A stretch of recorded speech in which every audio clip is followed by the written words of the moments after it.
Hello, my dear students, and welcome once again to Zenith Academy Online. Today, we are doing a very important poem, Ode to Tomatoes, for ISC Class 11th and 12th Modern English from their textbook Reflections. So, let's begin. Here, I'll give you word by word explanation, analysis, literary devices, everything exam important question and answers so that you are ready for your board exams. So, let's begin.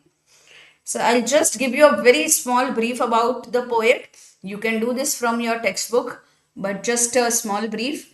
Pablo Neruda, he was a Chilean poet, diplomat, and a politician. Awarded the Nobel Prize in Literature in 1971. Known for celebrating ordinary objects and everyday life. He is famous for his collection of poems called Elemental Odes, from where this poem has been taken. Uses simple objects to reveal deeper beauty and meaning. So let's study. So I'll just give you a brief about the poem as well. Ode to Tomatoes is a celebratory poem, okay, in which Pablo Neruda praises the humble tomato. So we are going to talk about which humble thing today? Tomato. What appears to be an ordinary vegetable is transformed into a symbol of abundance, beauty, fertility, and joy. We think about tomato as being an ordinary vegetable, right? And yeah, according to science, it's also a fruit. But it is transformed into a symbol of abundance, beauty, fertility, and joy.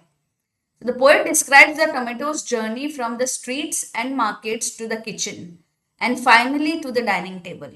Through vivid imagery and personification, he elevates the tomato to the status of a hero or a star. So, themes in this poem will be beauty in ordinary things, nature's abundance, celebration of food, human connection through meals, gratitude for nature's gift. The tone would be joyful, celebratory, admiring, and playful. So you must be thinking, yeah, what is it, ma'am is just reading from here. But as you go, as the video goes ahead, you will be able to learn all these themes. As I teach you each line, you will be able to, you know, get meaning of all this. You will understand why the themes were like this, why the tone is like that. Okay, let's begin with stanza 1. Now, students, note one thing that there are no stanzas here in the in this poem. It is a continuous form of a poem, but we have broken it into few stanzas so that explanation becomes easy. So for this stanza 1, let me first give you the idea of this stanza. So the poem opens with a vivid and energetic image of abundance. The tomato is presented as a powerful symbol of summer, vitality, freshness, and nature's generosity. Through exaggerated imagery, the poet transforms an ordinary vegetable into something extraordinary and larger than life. So, my dear students, in this stanza 1, okay, we will be talking about tomato. We will be representing tomato as a symbol of summer, vitality, freshness, freshness and nature's generosity. And there's a lot of exaggerated imagery here. So, let's read stanza 1. The street filled with tomatoes, midday summer, light is halved like a tomato. Its juice runs through the streets. So let's read the meanings. Midday, the street filled with tomatoes, midday summer. So midday is noon, afternoon. Okay, exactly noon, midday, 12. Summer, you already know. Halved, it is saying light is halved like a tomato. Okay, halved means divided into two parts. Its juice runs through the street. So juice means the liquid contained in the fruit and runs through means flows through. So let's first understand the literal meaning and then I will also tell you the analysis that what does the poet want to convey in these lines. So here the poet imagines a street overflowing with tomatoes during summer. The sunlight appears to be split into two halves, just like a cut tomato. The tomato juice seems to flow through the streets. The scene creates a vivid image of abundance and freshness. So here in these lines, the poet is imagining a street that is overflowing with tomatoes during summer. It means in summer you can see tomatoes everywhere. So the street is overflowing with tomatoes. And the sunlight at noon appears to be split into two halves, just like a cut tomato appears, right? In the same way, the sunlight is appearing to be split into two halves. The tomato juice seems to flow through the streets. It feels like through the street, the juice of tomato is flowing. And this scene creates a vivid image of abundance and freshness. So, from this scene, we can imagine that there's a lot of abundance and freshness in the street. So many tomatoes. So, what does the poet want to convey? The poem begins with a grand and energetic image. The tomato is not presented as an ordinary vegetable but as something powerful enough to fill the entire streets. The comparison between sunlight and a tomato suggests that the tomato possesses brightness, warmth, and life giving energy. The way sunlight has brightness, warmth, and the energy that generates life. In the same way, tomato possesses brightness, warmth, and life giving energy. By making tomato juice flow through the streets, Neruda exaggerates reality to show the overwhelming abundance of nature. So, when he's saying that tomato juice is flowing through the streets, it means there is overwhelming abundance of nature in the world. Okay, there's so much of nature and the gifts of nature in our lives. The poet wants reader to notice the beauty hidden in everyday things that are often ignored. So here it is instigating the readers to notice how beauty is hidden in everyday things. We usually ignore tomatoes in our kitchen, in the markets and all. But here he wants us to notice that beauty hidden in everyday things. So let's see the literary devices here. There is simile here. Light is halved like a tomato. So there's a simile here. There is visual imagery. Street filled with tomatoes. You are able to imagine this, right? There's hyperbole. Juice runs through the streets. Personification. Tomato is seen as a person. So tomatoes seem to dominate the city. Now the key insight of this stanza is that tomato is introduced as a symbol of vitality, abundance, and summer itself. So talking of the summer, this tomato is a symbol of vitality, abundance, and summer itself. And let's go on to the next part. It is not stanza, it's just few lines of the poem that I have taken. So the next stanza talks about, in this, let me tell you the main idea. The poet describes the tomato's arrival in the kitchen as though it were an important guest entering the grand hall. Now from the market it has come to the kitchen, and the poet is saying it is talking about tomato's arrival in the kitchen as though it was an important guest that is entering a grand hall. Through personification, the tomato is given a living presence and a position of honor.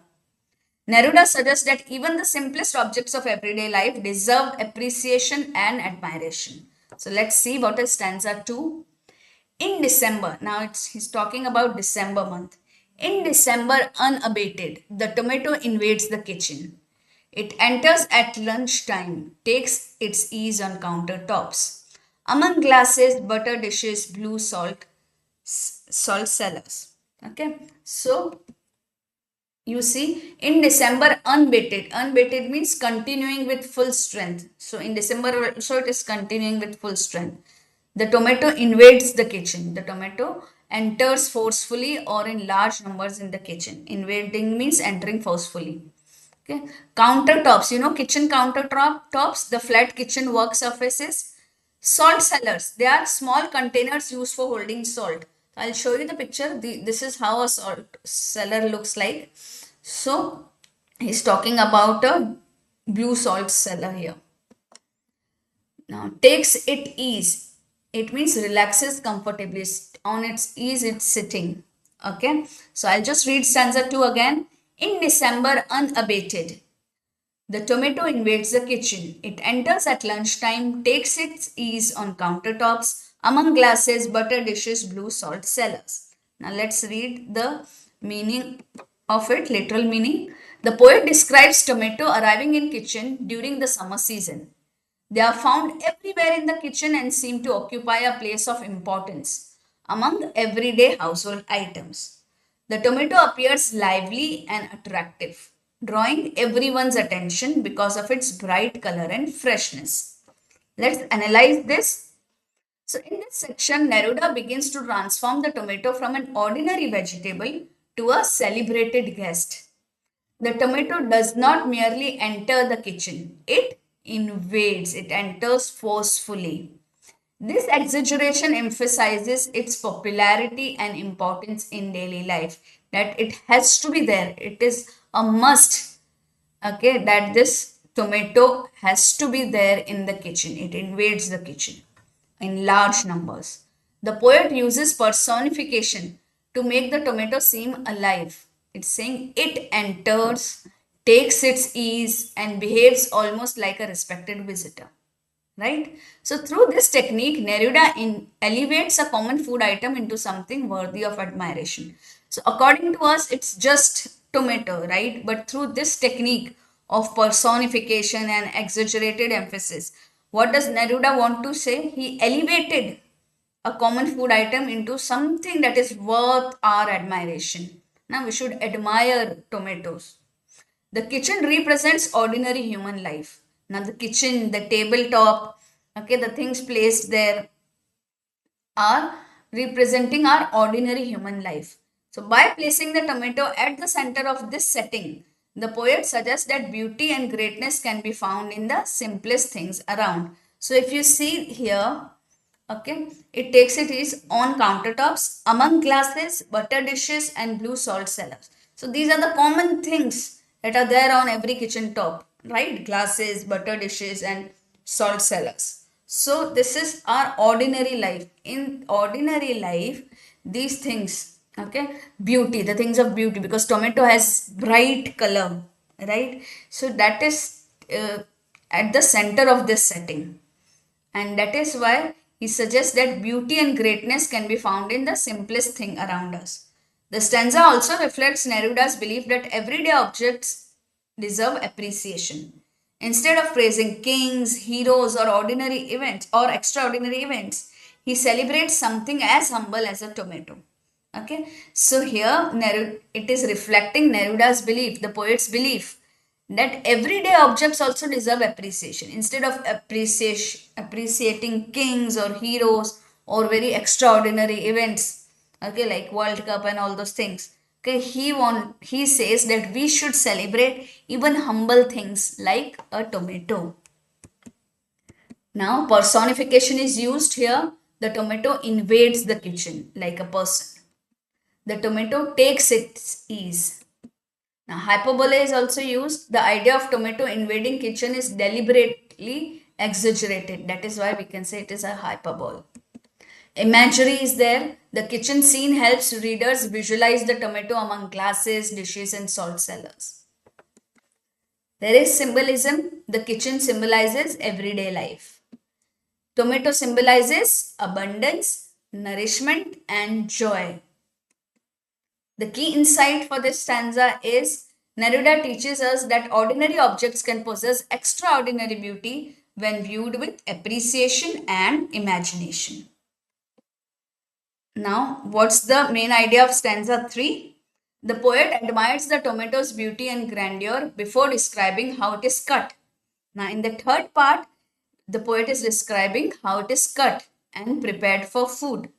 Now, even in this process, the tomato remains magnificent and life-giving. So, first part was about tomato being in the market.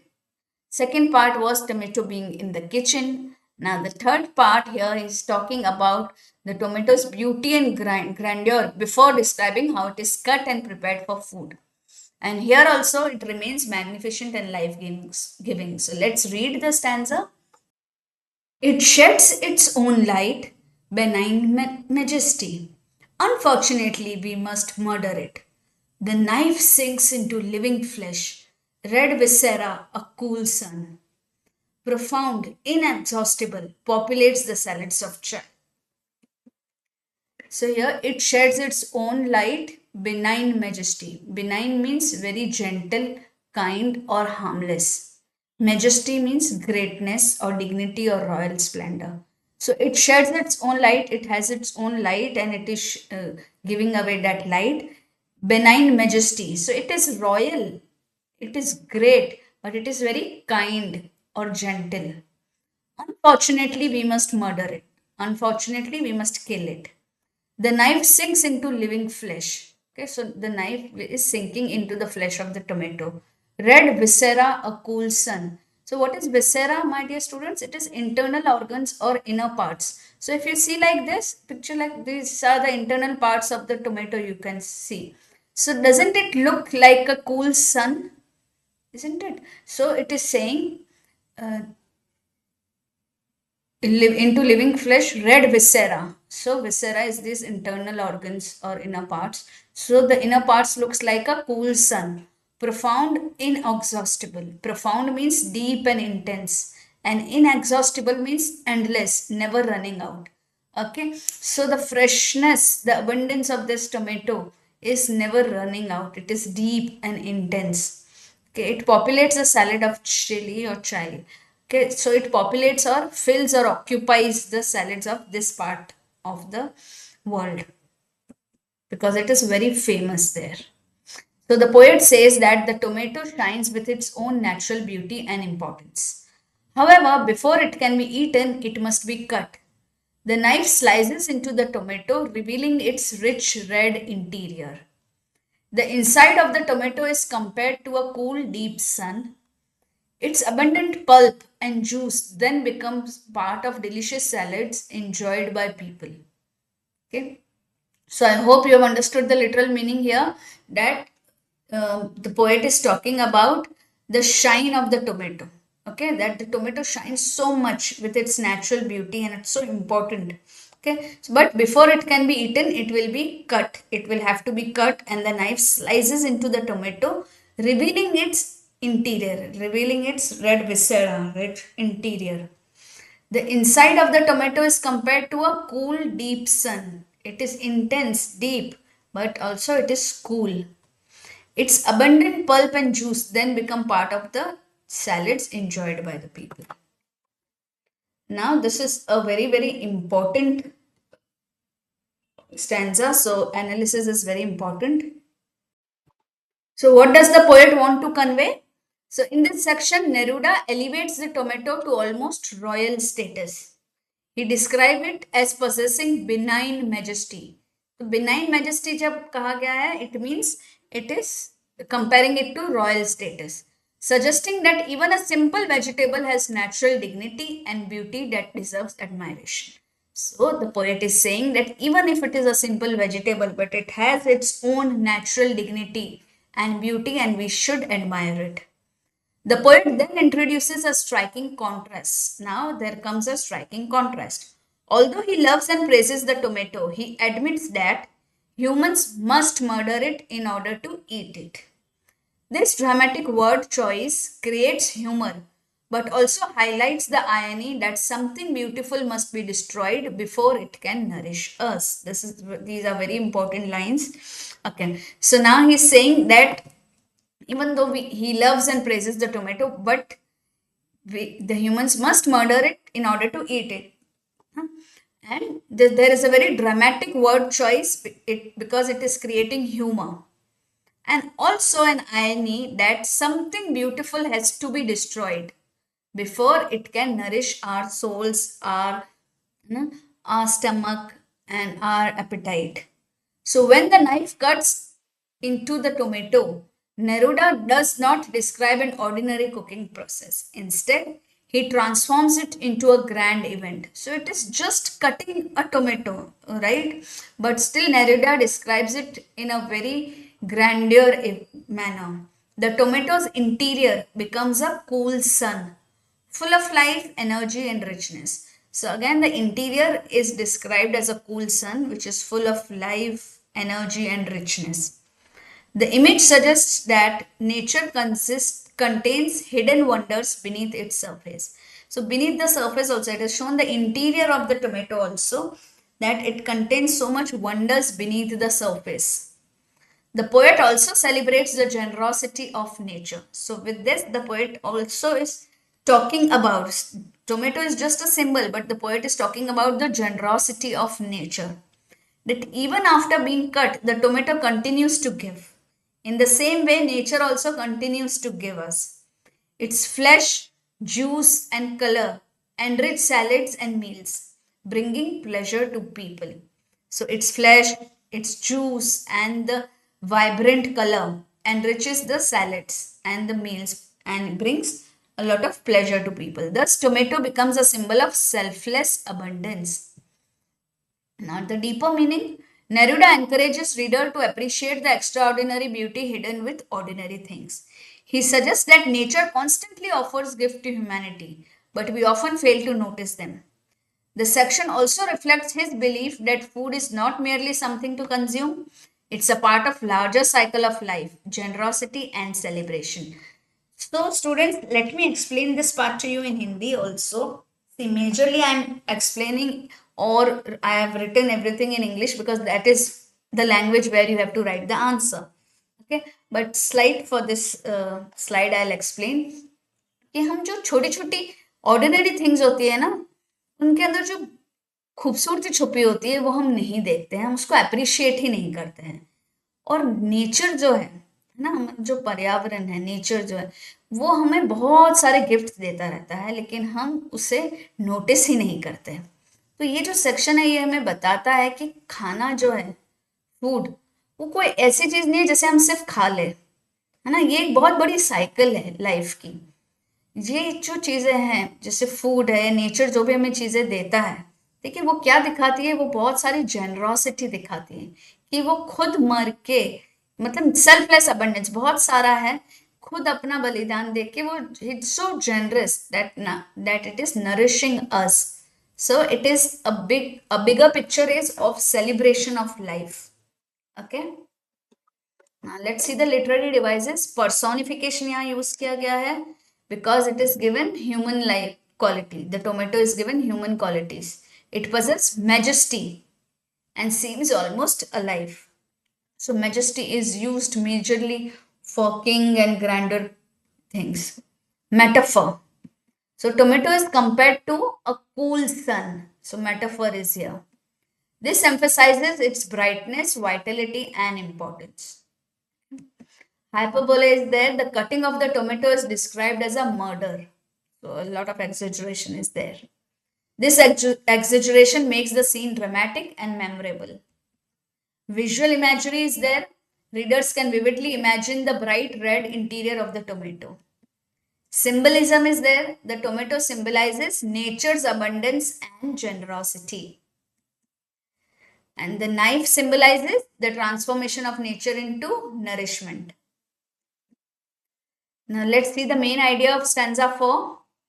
The poet describes the preparation of meal. Now the meal is being prepared. Tomato has been cut. Now meal, preparation of meal is there in stanza. So the poet describes the preparation of a meal as if it were a grand wedding celebration. Now preparation of meal is compared or shown here like a wedding celebration. The tomato becomes a central figure in a joyful feast that brings people together. So let's read this part. Happily it is wed to the clear onion. Okay, so tomato is wed to the clear onion. And to celebrate the union, we pour oil, essential child of the olive. Okay, so now to celebrate the union of tomato and onion, we are pouring oil. Which oil? Essential child of the olive. So olive oil. Into its halved hemispheres. So we are pouring the olive oil into the cut half hemisphere of the tomato. Pepper adds its fragrance. Pepper is added. Salt its magnetism. So pepper is adding fragrance. Salt is adding the magnetism. It is the wedding of the day. Parsley hoists its flag. Potatoes bubble vigorously. The aroma of the roast knocks at the door. It's time. Come on. So such a beautiful picturization, my dear students. So happily it is wed. Wed means married. And here there is essential. Essential means very important or fundamental. Hemispheres is two halves. Fragrance. So pepper adds its fragrance. Fragrance means pleasant smell. And salt its magnetism. So magnetism is attractive quality. When we say someone is magnetic, It means he has an attractive quality. We are attracted towards them like a iron object is attracted towards a magnet. So salt is adding its magnetism, the attractive quality. Hoists. Hoist means raises or lifts. Okay, it's the wedding of the day. Parsley hoists its flag. So parsley is hoisting the flag. Okay, what is parsley, students? It looks like this. Okay, something like coriander leaves that we have in India. So parsley hoists its flag. Then potatoes bubble vigorously. तो आलू जैसे उबलते हैं ना vigorously मतलब energetically and actively. So just imagine the picture of potatoes bubbling in the hot water. Okay, so vigorously, energetically and actively. And the aroma of the roast knocks at the door. So the aroma of the roasted tomatoes, when the tomatoes are getting roasted, then that aroma means khushbu, a pleasant smell, especially from food. So for food we use aroma. So the aroma of the roast knocks at the door. It's time, come on. So it's calling for the celebration. So let's understand the literal meaning. The poet describes how tomatoes are mixed with onions to prepare a salad. Olive oil, pepper, and salt are added to enhance the flavor.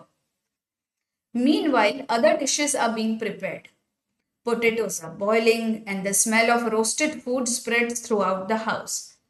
Everything is ready for a delicious meal, and the poet excitedly invites everyone to come and eat. So, when he's saying it's time, come on, so he's basically inviting everyone to come and eat. I hope you have understood this. When tomatoes are mixed with onions to prepare a salad, that scene is described. Then in the salad goes olive oil, pepper and salt, and all of them are added to enhance the flavor. Now meanwhile salad is getting prepared, other dishes are also getting prepared. Potatoes are getting boiled, the smell of roasted food spreads throughout the house, and everything is getting ready for a delicious meal. It looks like a wedding celebration. Now, analysis, very important. What does the poet actually want to convey? So, in this section, Neruda transforms the simple act of preparing food into a joyful celebration. He compares the mixing of tomatoes and onions to a wedding ceremony. This comparison shows how perfectly these ingredients complement each other. The poet does not view cooking as an ordinary household task. Instead, he presents it as a festive and almost sacred event. Every ingredient has a role to play, just as guests participate in a wedding celebration. Olive oil, pepper, salt, and parsley are described with affection and importance. Together, they create harmony, symbolizing cooperation and unity. The preparation of food becomes a symbol of human togetherness and shared happiness. So, this line is very, very important. Since olive oil, pepper, salt, parsley, all of them are described with such love and they have been given so much importance. Okay, so and together they are creating a salad like a harmonious living life. Okay, it's compared with harmony and symbolizing what? Cooperation and unity. The way everything is been put into salad, everything is the flavor of everything is complementing the salad. In the same way, together, if we live together, okay, there's a lot of harmony. If so, we should live in cooperation and unity. The preparation of food becomes a symbol of human togetherness. So when this preparation of food is a symbol of human togetherness and shared happiness. So if we share our things, then the happiness spreads. Okay, so shared happiness is also there. The growing aroma of a meal creates excitement and anticipation. So when aroma is growing, okay, when there is aroma all around. So growing aroma of the meal creates what? Excitement and anticipation. Anticipation means you're waiting for something, you're anticipating something. So when food is getting prepared, this aroma is, is preparing saliva in your mouth and you are anticipating an amazing meal. So Neruda suggests that food is not merely about satisfying hunger. It brings families and communities together, creating moments of joy, warmth, and connection. So here, this is the analysis that cooking food or just food is not about eating or satisfying hunger. The food brings families and community together. There are moments of joy, warmth, and connection There are moments of shared happiness, right? So, what's the deeper meaning? The poet celebrates the communal nature of eating. A meal is not simply a collection of ingredients, it's an experience that unites people. Okay, so it's not just simply just the mix of all ingredients. Okay, it is celebrating the communal nature of eating. So, through the metaphor of marriage, Neruda shows how different elements of nature come together to create something greater than themselves. So, in a marriage, how two people come together? Now, both the people must be having different characteristics, different nature, but they come together to create something greater than themselves.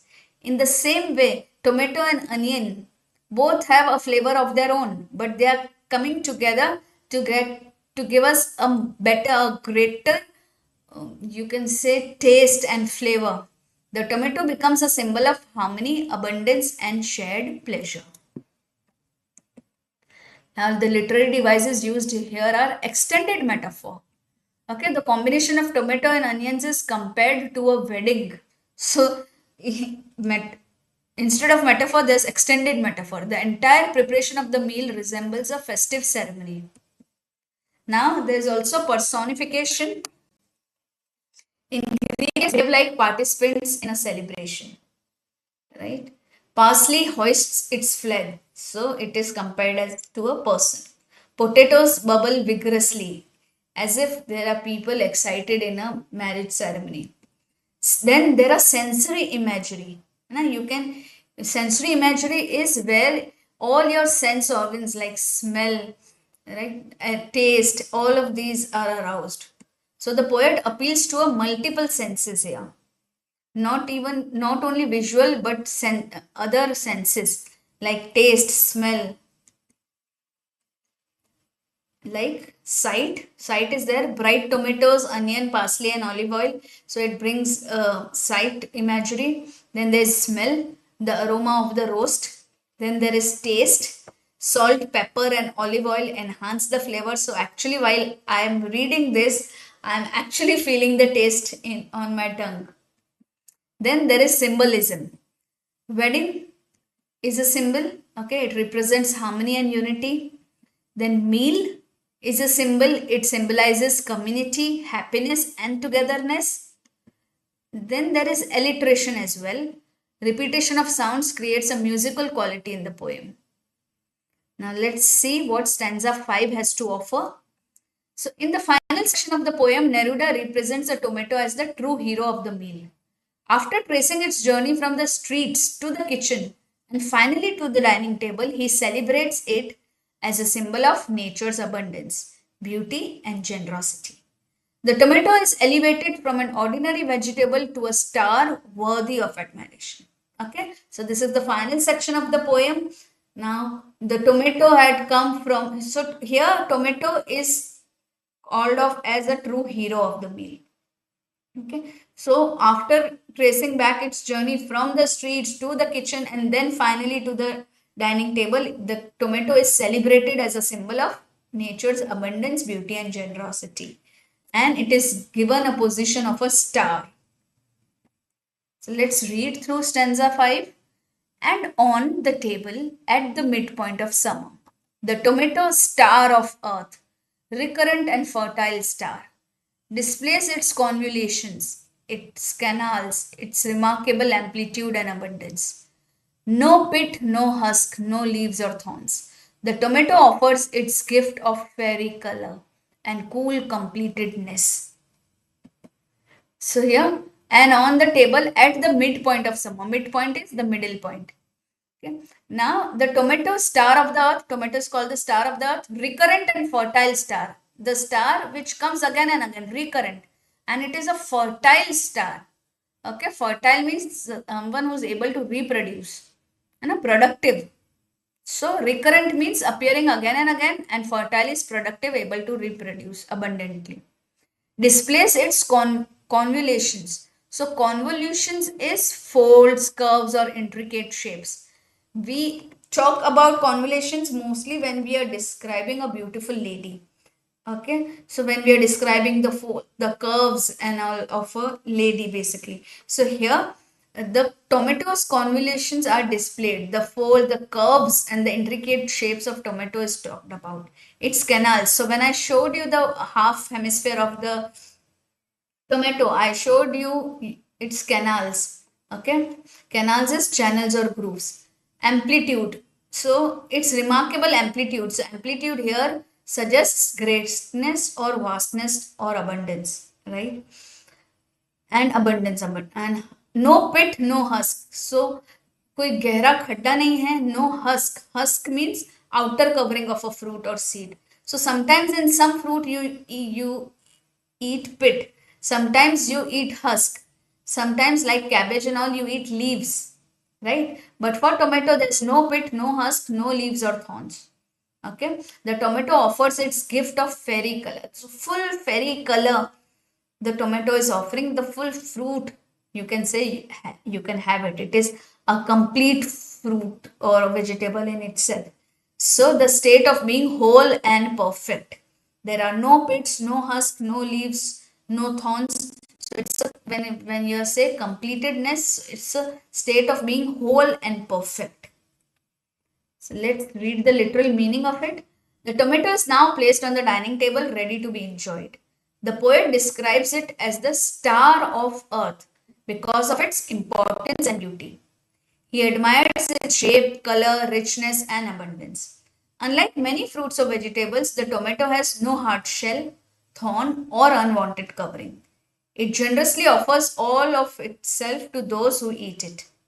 The tomato's bright color and freshness makes it a perfect gift from nature. So here the poet is saying that now the tomato is placed on the dining table ready to be enjoyed. And it is called as star of earth because of its importance and beauty. Okay. Now, the tomato's shape, color, richness, abundance, everything is admired here. Okay, so unlike many other fruits or vegetables, the tomato has no hard shell, thorn और unwanted covering. उसके ऊपर कोई भी hard shell या thorn या unwanted covering नहीं है.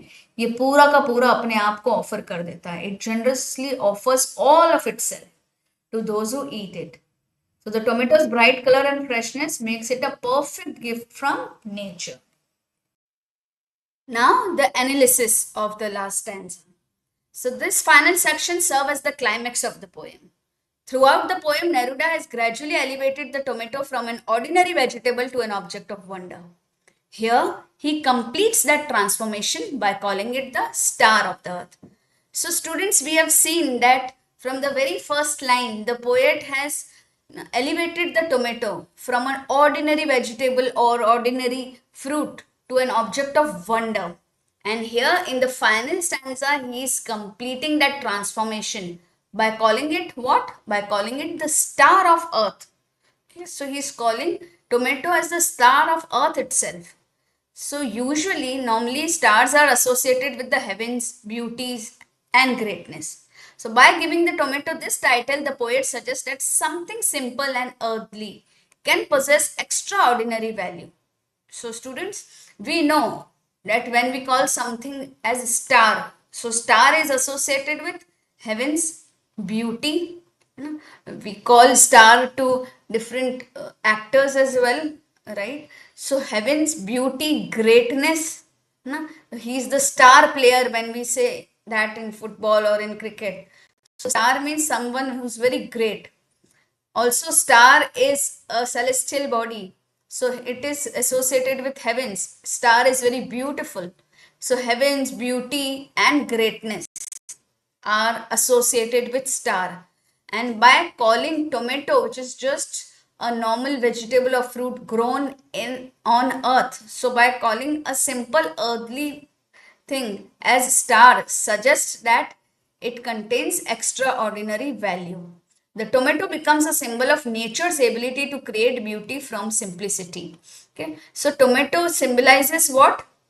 The ability of the nature to create beauty from simplicity. From a simple seed, how such a beautiful tomato is grown and how a simple tomato becomes such a beauty component of salads and the food that we eat.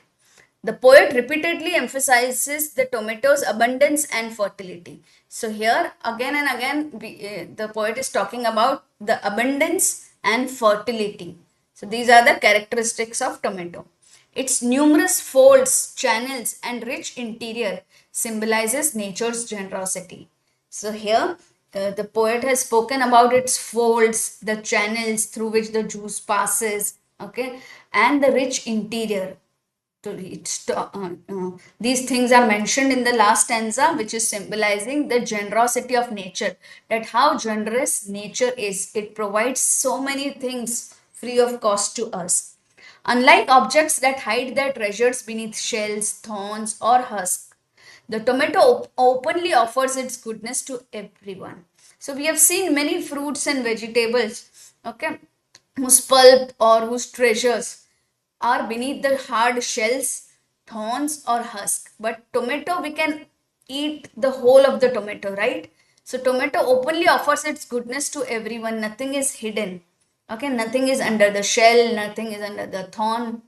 It's not a seed. We can eat each and every part of that tomato. Neruda also expresses gratitude for the gifts of nature. So here, indirectly, he is expressing gratitude for the gifts of nature. The tomato asks for nothing in return. It simply provides nourishment, color, and pleasure. So, how generous and how you can say doesn't the tomato doesn't want anything in return. So it provides and provides and provides. So it provides nourishment, color, and pleasure. Through this celebration, the poet encourages the readers to appreciate everyday blessings that often go unnoticed. So again, through this celebratory stanza, the poet has said that through this celebration of nature's gift, we should appreciate everyday blessing that we don't even notice. Let's talk about the deeper meaning here. The poem is not really about a tomato alone. It's about learning to recognize beauty, value, and wonder in ordinary things. So it's just not about tomatoes. It's about how a human being should recognize beauty, value, and wonder in ordinary things that we don't pay attention to, that we don't show gratitude towards. Right? So Neruda challenges the idea that only rare or expensive things deserve admiration. So he's saying, he's challenging the idea, he's negating the idea. He's saying, no, it's not that only rare or expensive things deserve admiration.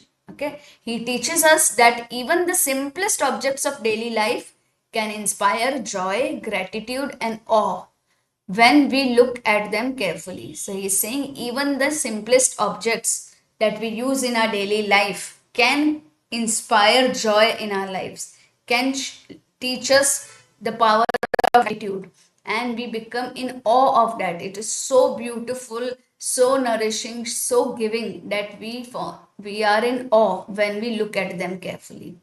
The tomato becomes a symbol of nature's generosity, simplicity, abundance, nourishment, and everyday beauty. Okay, so these are some very important keywords that you should know, that tomatoes are a symbol of nature's generosity, simplicity, abundance, nourishment, and everyday beauty. Let's see the literary devices here. There is metaphor which is used. When we say it is the star of earth, then it is metaphor. The tomato is compared to a star, emphasizing its importance, beauty, and brilliance. Then there is repetition. The word star is repeated to reinforce tomato's significance and elevates its status. Personification, obviously, the tomato is represented as if it continuously offers gifts to humanity. The tomato offers its gift. Visual imagery, the poet creates vivid pictures of tomato's bright color, its folds and channels, its richness and abundance. Now, symbolism is also there. So, tomato is a symbol of nature's generosity, simplicity, fertility, and abundance. Then, table is a symbol of community where everyone comes around and eat. So, there are so many things kept on the kitchen countertop. So, that countertop is a symbol of human community, shared meals, celebration of life. Then there is hyperbole. Calling a tomato the star of earth is deliberate exaggeration used to express admiration. So, it's an exaggeration. Let's conclude the poem. In Ode to Tomatoes, Pablo Neruda transforms an ordinary tomato into a symbol of beauty, abundance, and nature's generosity. Through vivid imagery, personification, and humor, he traces the tomato's journey from the streets to the kitchen and finally to the dining table. Very important, students, please make a note of this.